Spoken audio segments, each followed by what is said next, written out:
오늘 그 본문에 보면 그 베드로가 옥에 갇혀 있다가 하나님의 천사의 도움을 힘입어서 이렇게 풀려나는 대목을 보게 됩니다.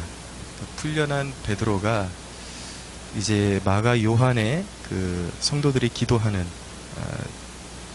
집에 이제 가게 되죠. 근데 그 풀려난 베드로를 가장 처음 맞이한 사람이 로데라는 여자아이였습니다.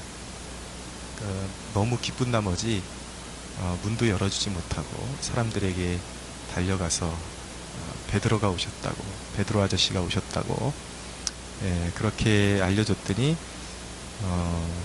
베드로를 위해서 그렇게 기도했던 교회의 사람들의, 교회 공동체 성도들의 반응이 무엇이냐면 네가 미쳤다 라는 것이었습니다.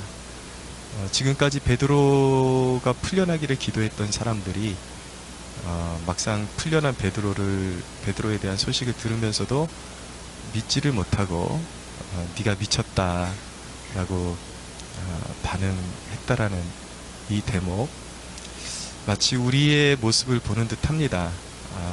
매일 나와서 열심히 기도하고 엎드려서 기도하고 하나님 앞에 구하지만 정작 정말 될까? 그 응답에 대한 그런 기대는 없이 기도하는 경우도, 맹목적으로 기도하는 경우도 참 많구나라는 그런 생각을 하게 됩니다. 근데 하나님께서는 이 교회에 뜻하지 않은 그런 기쁨을 주셨습니다. 뜻하지 않은 응답을 주신 거죠. 생각지도 못했던, 그러니까 하나님이 우리에게 하시는 일이 우리가 기도하지만 어떤 응답이 주어질지도 사실은 구체적으로 기대하지도 못했는데 어느 날 우리의 기도가 때로는 잘 응답되는 것 같지 않고, 그래서 응답에 대한 회의감에 젖어 있었지만 어느 날 불현듯 하나님이 성도들에게 기쁨을 허락하신다라는 것을 알게 됩니다. 이 대목은 이 교회의 구성원들에게 하나님의 격려이기도 하고 책망이라는 요소가 함께 포함되어 있는 것입니다. 격려는 어떤 차원이냐면 하나님께서 성도들의 연약함을 아신다라는 것입니다. 분명히 믿음이 없이는 하나님을 기쁘시게 할 수가 없다라고 말씀하고 있음에도 불구하고 이들이 기도하면서도 응답을 기대하지 못했음에도 불구하고 응답을 주셔요. 그것은 무슨 말이냐면 하나님께서 그들의 연약함을 불쌍히 여기신다, 긍휼히 여기신다 라는 것입니다. 그래서 그들이 믿음이 여전히 연약함에도 불구하고 응답을 허락해 주시는 것이죠. 그것이 하나님께서 우리에게 동일하게 행하시는 일입니다. 우리가 늘 믿음이 온전해서 응답받는 것은 아닙니다. 우린 늘 연약하고 의심하고 넘어지지만 하나님이 그럼에도 불구하고 우리의 연약함을 긍휼히 여기사 때로는 우리가 기대했던 것보다 더 좋은, 더 기쁜 것들로 응답해 주신다라는 것을 알게 되는 것이죠. 그러나 여기에는 책망이 또한 동시에 포함되어 있는 것입니다. 그것은 무엇이냐면 봐라, 내가 너희의 기도를 듣고 있다. 그러니 이제부터 기도할 때는 이왕이면 기도하는 것, 의심하는 마음보다는 믿음으로 기도하기 바란다라는 하나님의 책망이 동시에 묻어 있는 것입니다. 그러니까 하나님께서 우리가 기도 생활할 때 우리의 마음을 아십니다. 퍽퍽하고 때로는 너무 응답이 지연되고 그 마음을 아시죠. 그렇기 때문에 하나님께서는 불현듯 우리에게 주실 선물을 분명히 준비하고 계십니다. 그렇지만 그 모든 상황 속에서 믿음을 잃어버리지 않고 우리가 기도 생활할 때 응답에 대한 그 기대와, 그리고 하나님께서 반드시 우리가 구한 것보다 더 나은 길을 여신다라는 그러한 확신과 믿음 가운데 서기를 원하시는 것입니다. 이 아침에 우리의 그 믿음의 기도가 회복되어지고, 내가 어디서부터 떨어졌는가, 내가 어디서부터 의심하기 시작했는가, 에베소 교회에 요청하신 그 주님의 음성처럼 우리가 첫사랑을 잃어버리고 기대감을 잃어버리고 무기력하게 기도 생활하고 그런 기도 생활이 언제부터 이어졌는지 점검하고 다시 우리의 믿음을 일으켜 세우는 이 아침이 되기를 축복합니다.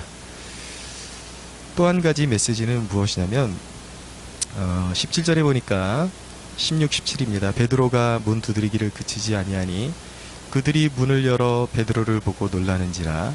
베드로가 그들에게 손짓하여 조용하게 하고 주께서 자기를 이끌어 옥에서 나오게 하던 일을 말하고 또 야고보와 형제들에게 이 말을 전하라 하고 떠나 다른 곳으로 가니라 라고 말씀합니다.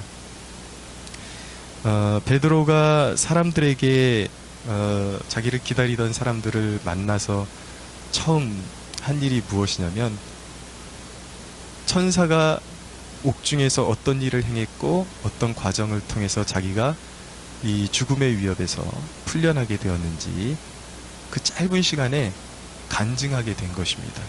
하나님께서 행하신 일들을 알게 해준 것이죠. 이것을 통해서 어떤 효과가 있었을까요? 듣는 교회의 성도들은 우리의 기도가 이렇게 응답됐구나 라는 것을 느끼면서 다시 한번 기도의 능력을 체감하게 되었을 것입니다. 그 베드로는 이 간증을 하면서 나를 위해서 기도해줬던 이 교회의 고마움, 이 성도들의 기도가 얼마나 내 삶에, 우리의 삶에 가치가 있고 능력이 있는 것인지 새삼 깨닫는 기회가 되었을 것입니다.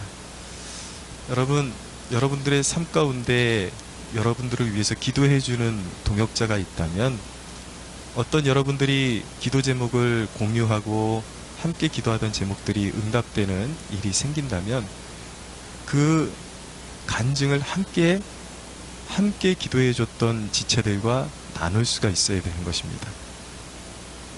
기도 제목이 아쉬울 때는 함께 기도해달라고 부탁해놓고 막상 기도 제목이 응답돼 버리면 그냥 나 몰라라 하고 아무 일도 없었다라는 듯이 감사도 없고 하나님께 영광도 돌리지도 않고 마치 당연한 일이 벌어진 것처럼 그 일이 해결되지 않았을 때는 발을 동동거리고 죽을 것처럼 그렇게 이야기해놓고 하나님이 막상 그 일을 해결해 주시면 사람의 예대로 화장실 갈 때랑 나올 때랑 표정과 말이 달라진다고 그런 태도를 보여서는 안 되는 것이죠. 하나님께서 우리의 곤고한 문제를 풀어주셨다면 당연히 하나님께 먼저 영광을 올려드리고 그리고 나를 위해서 기도해줬던 지체들과 함께 이 기쁨의 소식을 나눌 때에 서로의 믿음이 고양되는 것입니다. 하나님이 우리의 기도를 이렇게 들으시는구나. 기도는 헛되지 않구나. 이것을 알게 되고 또 교회 공동체라는 이 공동체의 위력을 알게 되면서 그게 믿음이 계속 거기서 이제 향상되는 것입니다. 믿음이 더 단단해지고 기도에 대한 확신이 생기고 앞으로 환난을 만나면 내가 어떻게 이제 이겨내야 될지에 대한 확신이 더욱 강해지게 되는 것이죠. 그러니까 나눌수록 우리가 강해지고 서로 충만해진다, 서로 풍성해진다라는 사실 꼭 기억하시고 사소한 기도 제목 하나 응답될 때에도 서로 나누고 그 기쁨을 공유할 수 있는 저와 여러분들이 되기를 축복합니다. 마지막으로 한 가지 우리가 더 나눌 메시지는 헤롯에 관한 기사가 이제 나옵니다. 19절에 보니까 헤롯이 그를 찾아도 보지 못하며 베드로를 찾아도 보지 못했다는 얘기예요. 파수꾼들을 신문하고 죽이라 명하니라. 헤롯이 유대를 떠나 가이사르로 내려가서 머무니라. 자기 마음대로 무소불위의 그 권위를 주장할 수 있었던 사람, 부릴 수 있었던 사람, 그 사람이 헤롯이었습니다. 베드로가 사라졌다 그러니까 그냥 사람 목숨을 파리 목숨처럼 그렇게 죽여버리는 권위를 행사를 하죠.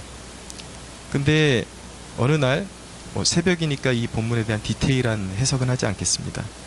근데 회중 앞에서 아주 멋있는 연설을 했던 헤롯이 사람들에게 칭찬을 받게 됩니다.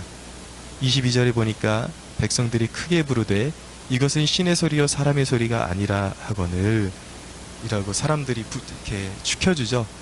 그랬더니 헤롯이 이 무소불위의 그 권위를 가지고 하나님 앞에 겸손하지를 못했다라는 것을 이 본문이 강조하고 있는 것입니다. 헤롯이 보였어야 하는 태도는 무엇이냐면 사람들의 칭찬을 받을 때 응당 하나님께 영광을 돌렸어야 하는 것입니다. 우리에게 주신 권위, 리더로서의 권위, 그리고 어떤 직장에서의 권위, 사회에서의 권위, 이것은 하나님이 주신 것입니다. 주신 분을 생각하지 않고 두려움 없이, 하나님을 두려움 없이 권위를 행사하게 되면 반드시 거기에는 하나님의 불의를 향한 응징이 있게 되는 것입니다. 특별히 우리가 칭찬을 받을 때에 조심해야 됩니다. 그것이 칭찬을 받을 때 칭찬 자체는 나쁜 것이 아닙니다. 그것은 사람을 굉장히 자신감 없는 사람의 용기를 북돋아주고 좋은 의도의 칭찬들은 참 좋은 점이 많습니다. 그러나 우리가 주님을 섬기는 백성들로서 조심해야 되는 것은 사람들이 나를 인정하고 칭찬해 줄 때에 그것을 다시 자기의 의를 내세우고 하나님의 영광을 가리고 자기가 정말 잘난 줄 알고 더 사람들 위해 군림하려고 그러는 그런 태도를 보이려고 할 때에 그것은 결코 하나님께 영광이 되지 못한다라는 것, 오늘 말씀을 통해서 오히려 영광이 되지 못할 뿐만 아니라 하나님 앞에 엄청난 죄가 될 수 있다는 것을 기억해야 하는 것이죠. 우리에게 가진 것, 내가 가진 은사들, 재능들 다 받지 않은 것 하나 없습니다. 다 어느 것 하나 하나님이 주시지 않은 것 하나 없습니다.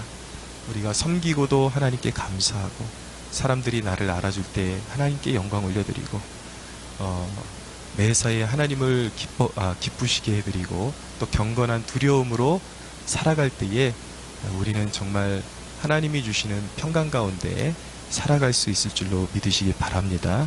이 아침에 모두 기도의 생활에 넉넉히 승리하시고 하나님의 성령으로 말미암아 여러분들의 심령이 기쁨으로 충만해지는 축복이 있기를 축원합니다.